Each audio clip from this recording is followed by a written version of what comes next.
Olá, estamos no ar com o Academia e hoje vamos falar sobre a renda básica como instrumento de erradicação da pobreza.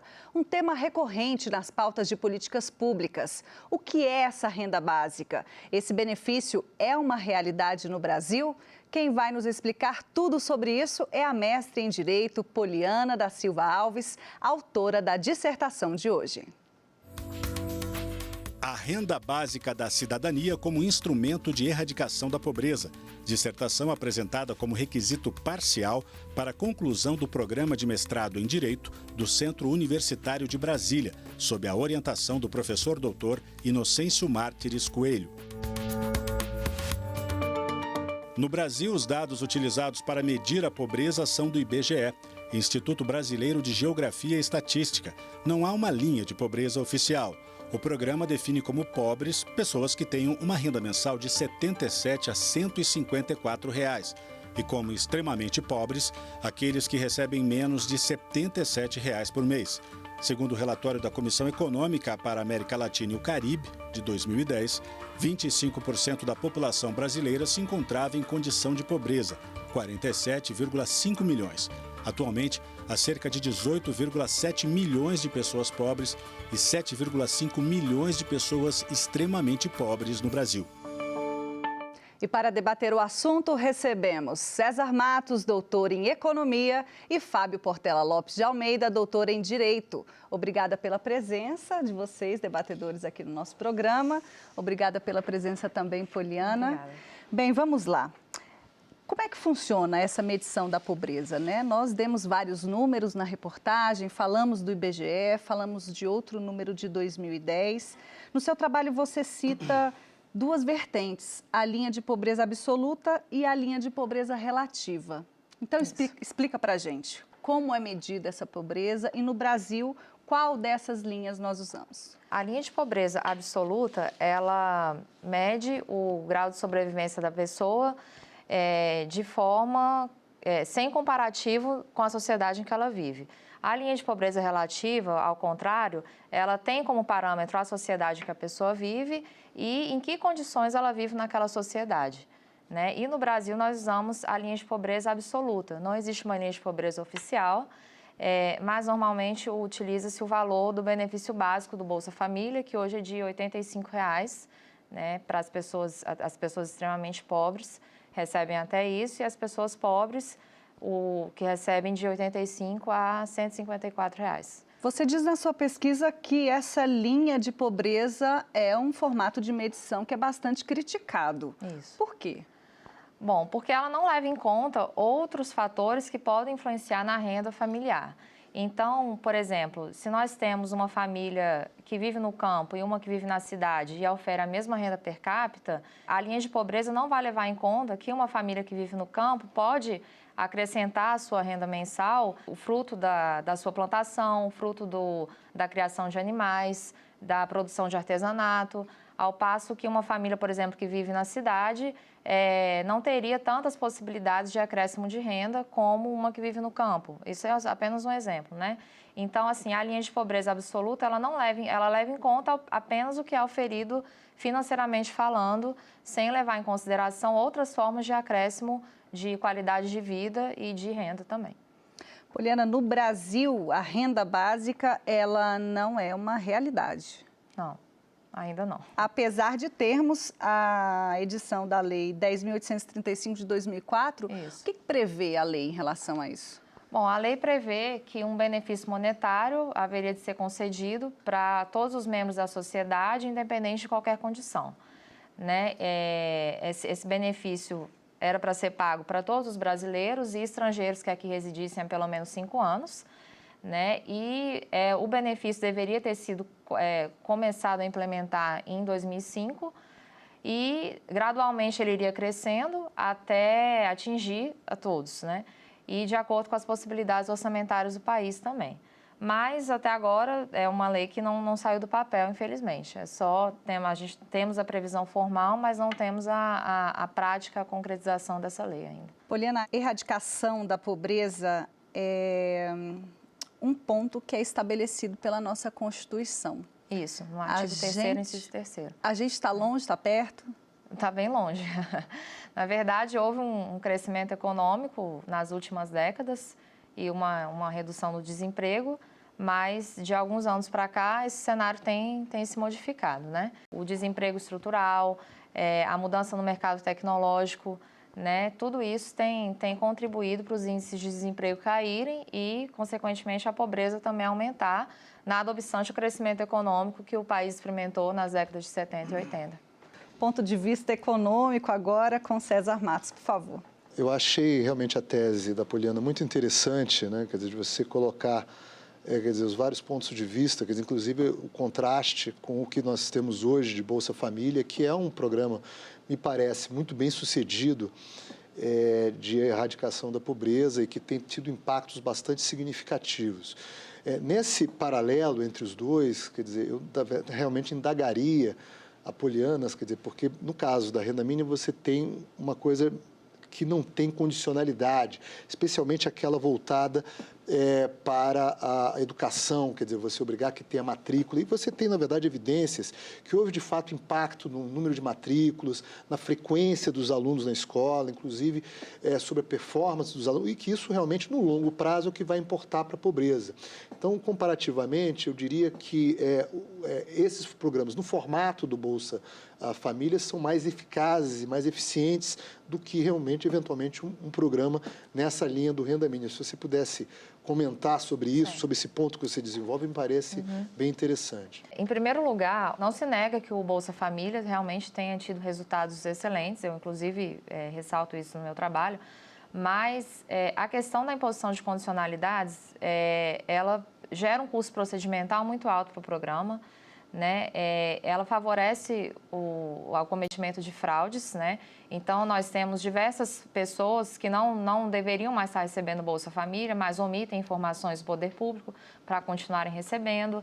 Um outro problema também, que é colocado pelo economista Guy Stenge, é de ordem moral. Seria justo, por exemplo, o poder público obrigar uma família pobre a fazer o seu filho para a escola, ao passo que as famílias de classe média e classe alta não têm essa mesma coerção, né? Então, ele defende que os programas que impõem condicionalidades, como Bolsa Família, eles ofendem o chamado teste do paternalismo, que é o quê? O Estado, ele protege o cidadão, né? Ou aparenta proteger o cidadão, mas de uma forma extremamente autoritária. Um outro problema também é que a imposição de condicionalidades, ela gera um estigma, né, na pessoa que está recebendo aquele benefício, e se ela ultrapassar aquele patamar de renda que é determinado pelo programa, ela pode perder o benefício, né?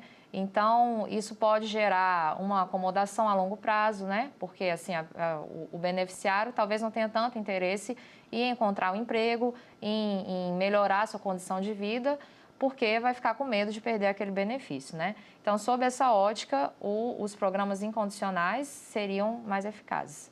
Professor Fábio. Poliana, a tua dissertação é realmente muito interessante, é um tema bastante instigante, esse da renda básica de cidadania, ou renda básica universal, né, como a literatura também trata.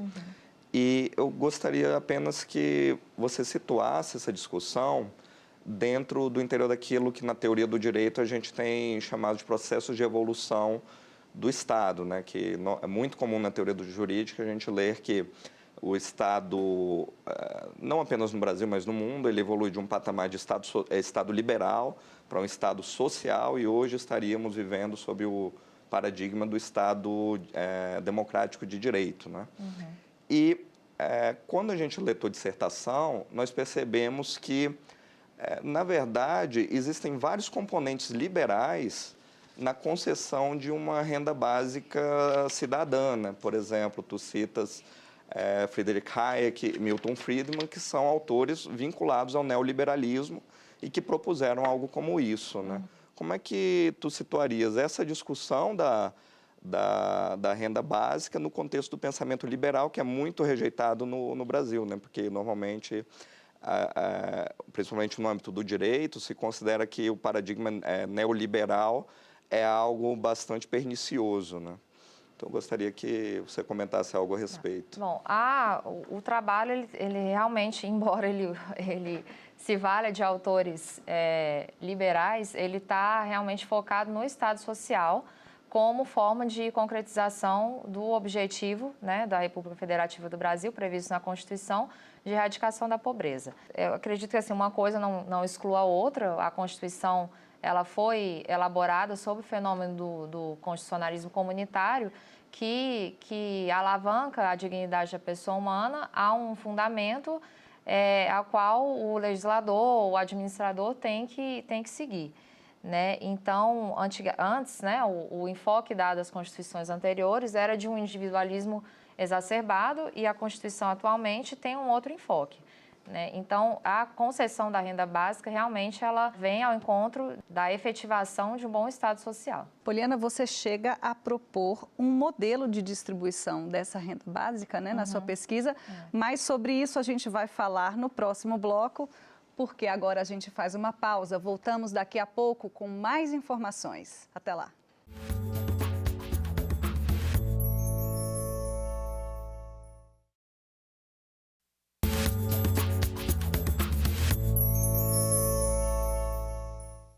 O Academia está de volta e hoje o tema é a renda básica como instrumento de erradicação da pobreza. Poliana, no primeiro bloco nós terminamos o nosso bate-papo falando sobre o modelo que você chegou a propor na sua dissertação. Um modelo de renda básica, já que não temos um. O modelo que eu propus intenta, de início, beneficiar as famílias que estão inscritas no cadastro único, né? Porque, burocraticamente falando, o Bolsa Família hoje ele é concedido às pessoas que estão inscritas no cadastro único, né? No cadastro único não estão inscritas só pessoas pobres ou extremamente pobres, né? Existem famílias cuja renda total supera os 3 salários mínimos que estão inscritas no programa e a ideia de vincular inicialmente a concessão do benefício a essas pessoas vem justamente para tentar desvincular a ideia de que só quem vai receber são as pessoas pobres, né?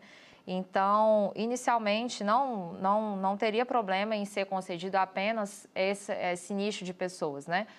E não a todo o Brasil, todos os brasileiros. Então, considerando que existem atualmente 27 milhões de famílias inscritas no cadastro único, eu fiz uma conta básica de uma média de 4 membros por família, teríamos aí 108 milhões de pessoas que receberiam benefício inicialmente, né?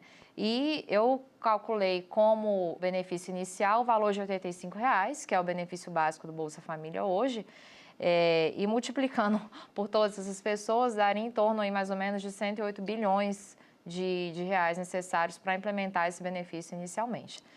E o Bolsa Família, em 2015, o gasto com ele foi de 27 bilhões, né? Então, teríamos que arrumar uma forma de encontrar esse montante restante, né? Isso que eu ia te questionar. Você acredita que há orçamento suficiente para essa distribuição? De início não há, né? O que necessitaria era de redistribuição, né, de renda. O orçamento até existe, mas não existe a vontade, né, dos governantes de distribuir a renda dessa forma como é proposta no trabalho. Então, eu propus 3 maneiras de alocar recursos para a concessão do benefício. A primeira é a suspensão de desvinculação das receitas da União. A segunda é a redução da taxa básica de juros da economia. E a última é a utilização dos royalties do petróleo. São essas 3 maneiras que eu propus no trabalho. Ok. Há algum condicionante para receber essa renda básica, como há no Bolsa Família, por exemplo, ou não? O requisito inicial seria mesmo as famílias inscritas no cadastro único, para iniciar, porque justamente a lei determina que é de acordo com as possibilidades orçamentárias do país e implementados de forma gradual. Então, de início, seriam essas famílias as beneficiadas. Ok. Vamos, então, à participação do professor César, por favor. Em relação à solução, Poliana, que você deu, quer dizer, desses três fontes de receita, quer dizer, uma experiência que a gente teve ao longo da década de 90 para cá é o valor que a estabilidade macroeconômica tem para a redução da pobreza. Quer dizer, na verdade, o Plano Real teve um impacto, acho que até equivalente ao Bolsa Família na redução da pobreza. Quer dizer, a inflação talvez seja um dos impostos mais perniciosos que você tem desse ponto de vista da pobreza. E, no final das contas, as suas soluções, elas podem caminhar no sentido contrário à estabilidade macroeconômica. Para lembrar a questão da desvinculação de receitas, né, quer dizer, que vem desde 94, quer dizer, que foi uma pré-condição essencial da estabilidade fiscal no caso do Plano Real.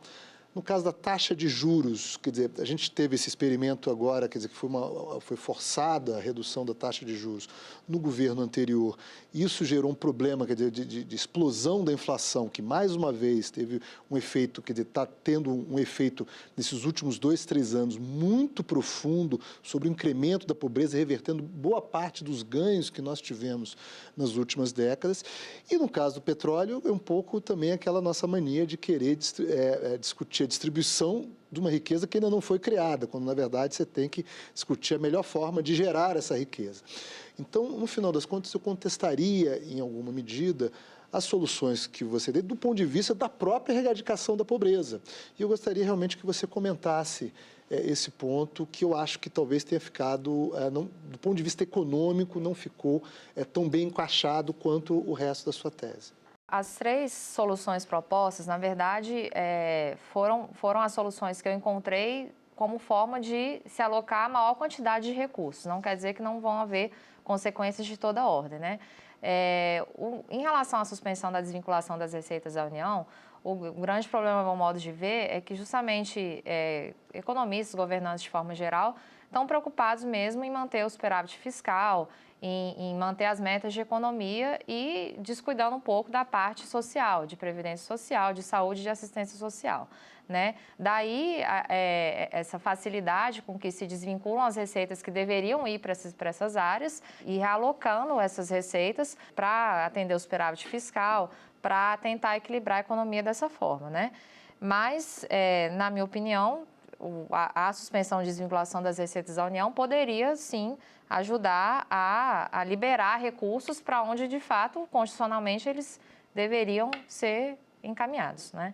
As outras soluções, né, a redução da taxa básica de juros da economia já está havendo, né, uma certa redução, a previsão para 2018 ser de 7%, mas, assim, é um ciclo sem fim, né? Porque a dívida cada vez aumenta mais e os juros que incidem sobre essa dívida são elevadíssimos e se fossem reduzidos, acredito também que um montante dessas 3 soluções, eu acredito que seja realmente a que menos realocaria recursos, né? Embora também já ajudasse de alguma forma. E quanto à exploração do petróleo, as receitas existentes, já existem tentativas de vincular as receitas do petróleo à concessão de benefícios sociais, mas o que se vê é que o Congresso e tal, os legisladores estão cada vez mais tentando desvincular o petróleo dessa questão social. Mas, assim, eu acredito que as receitas vindas daí ajudariam sim. E, afora isso, ainda tem também a questão de que o benefício da renda básica, ele substituiria outros benefícios sociais, como, por exemplo, da Previdência Social e outros existentes atualmente. E essa verba utilizada hoje para esses benefícios sociais seria totalmente realocada para a concessão da renda básica. Então, se houver um pouco de boa vontade, acredito que seja possível, sim. Ok. Professor Fábio. Bom, gostaria de falar um pouco sobre uma experiência de renda básica que tem sido aplicada na Finlândia, com início nesse ano, inclusive, 2017, com previsão, é um projeto piloto ainda, né, porque eles querem verificar o impacto em termos de se as pessoas vão continuar a procurar emprego, ainda que recebam essa renda, se elas vão continuar a investir em sua formação profissional, né? Eles querem verificar, a partir de uma população piloto, salvo engano, de 2.000 pessoas, que receberiam por mês, ao longo desses 2 anos, aproximadamente 500 euros por mês, né, a renda mensal, a fim de verificar quais seriam essas consequências, né? O interessante é que é uma proposta que foi implementada por um partido de centro-direita na Finlândia, né, o que reforça minha discussão inicial, na minha proposta inicial de que essa é uma tese essencialmente liberal e que tem sido objeto de bastante controvérsia, né? Recentemente, por exemplo, saiu uma notícia no New York Times em que havia a crítica a esse modelo porque, na verdade, algumas das pessoas que recebiam benefício, elas estavam trabalhando em empregos que seriam classificados como subempregos, né, por assim dizer, porque elas se tornaram mão de obra muito barata para as empresas. Então, ao invés de procurar um emprego com uma renda melhor, elas estariam se sujeitando a empregos que pagariam menos, porque elas já teriam aquele complemento de renda, né? De outro lado, uma matéria do Guardian sobre esse mesmo experimento salientou que algumas pessoas estavam tendo ali, porque recebiam aquele benefício, a oportunidade de montar um negócio que era uma oportunidade que elas não teriam se não tivessem aquela renda capaz de sustentar o patamar mínimo de sobrevivência, né? Gostaria que você comentasse um pouco sobre, talvez não sobre essa experiência, mas sobre essas críticas, sobre esses desenvolvimentos dentro da literatura, né? Um dos grandes benefícios da renda básica é dar mais liberdade para as pessoas que recebem o valor monetário. A pessoa está ali ciente de que todo mês ou todo ano, enfim, porque no Alasca, por exemplo, nós temos uma experiência de renda básica em que o dividendo é pago anualmente. Ela vai receber aquilo e, com isso, ela tem maior liberdade de escolha. Maior liberdade de escolha em relação ao quê? A fazer um trabalho voluntário, a abrir um negócio, a se arriscar em empregos que até não sejam tão bem remunerados, mas que, de alguma forma, agradem a elas, né? Existem N motivos pelos quais as pessoas querem trabalhar ganhando menos, mais qualidade de vida. Em Coatinga Velho, um povoado em Mogi das Cruzes, tá? Na região metropolitana de São Paulo, essa experiência da renda básica foi implementada. Ela foi paga, acredito que hoje seja em torno de 100 habitantes, tá, que recebem esse valor. É um valor módico de R$40. E ali, naquela realidade deles, as consequências foram que várias pessoas conseguiram comprar animais para produzir alimento, as pessoas tiveram mais dinheiro para pagar transporte, ir até a capital procurar emprego, as pessoas cuidam mais da sua saúde, as pessoas têm mais condições de comprar um vestuário, a qualidade de alimentação dessas pessoas melhorou também. Então, ciente de que vão receber um mínimo concedido pelo Estado, as pessoas têm mais liberdade realmente para se aventurarem naquilo que acharem que lhes faz mais feliz, né? Então, acredito que seja por aí. Professor, mais uma pergunta para a gente terminar?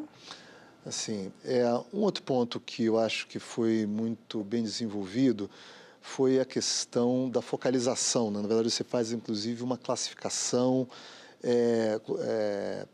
interessante sobre essa questão. Os economistas, usualmente, têm focado, o Ricardo Paes e Barros, outros economistas que lidam com essa temática da distribuição de renda, da pobreza, eles têm dito, quer dizer, da importância, no caso do Bolsa Família, de você focalizar os benefícios naqueles que mais interessam. Então, o grau de focalização dos mais pobres, no caso do Bolsa Família, ele é excepcional e isso realmente seria um excelente gasto, uma excelente forma de gastar o dinheiro que o recurso escasso.